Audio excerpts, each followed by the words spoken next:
Robin Hood of the Prairies.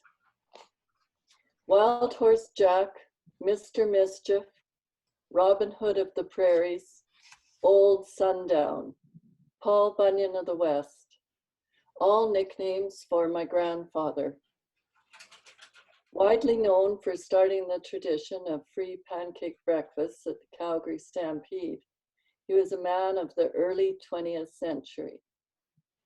Rancher, cowboy, prankster, philanthropist, millionaire who went from rags to riches to rags, he lived a life larger than most. 19 hands tall, wearing size 14 boots, he was a giant of a man, literally and figuratively. By all accounts, he was as big-hearted as he was big. He owned thousands of acres of farm and ranch land east and west of Calgary, but eventually he and his family made their home in Calgary in what is now the Eau Claire district.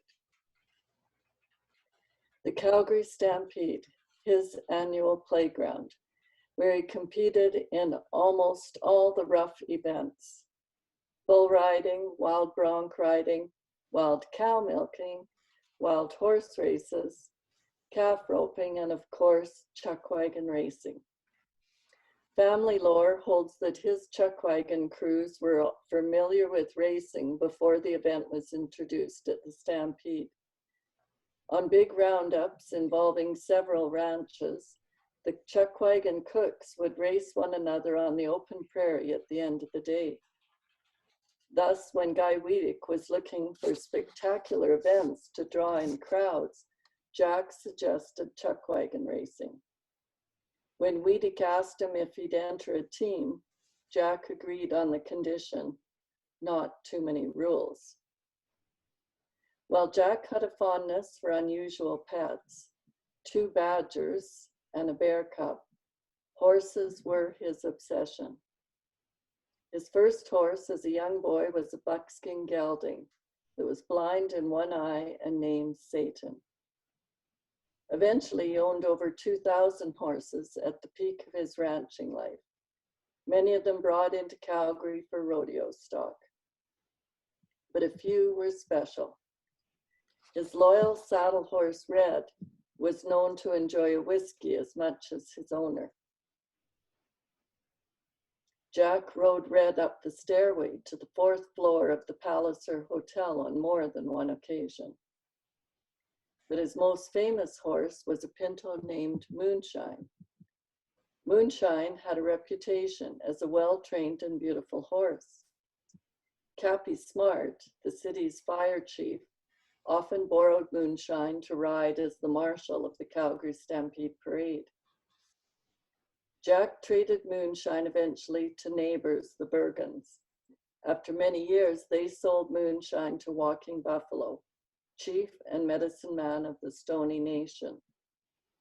Walking Buffalo rode Moonshine in the Stampede Parade for many years. It was said at the time that Moonshine and Walking Buffalo were the most frequently photographed man and horse in Canada. Jack had a brief moment of Hollywood fame when one of his more memorable chuck wagon races in the 1925 Calgary Stampede was filmed by Universal Pictures. The movie was called Calgary Stampede and was starring Hoot Gibson. It was screened in Calgary at the Regent Theatre and is now preserved in the American Film Institute archives. One of the most colorful and engaging cowboy ranchers, Wild Horse Jack's story is still relevant today. What represents the volunteerism and generosity of Calgarians more than the annual Stampede pancake breakfast? But he was much more than a legacy. One of those characters on whom legends are built, he was unafraid to break the norms and roles of the day. Authentic examples of disruptors who have lived in our city and forged their own path encourage and inspire us today. And that story was written as a tribute to my grandfather, John Charles Morton. Thank you.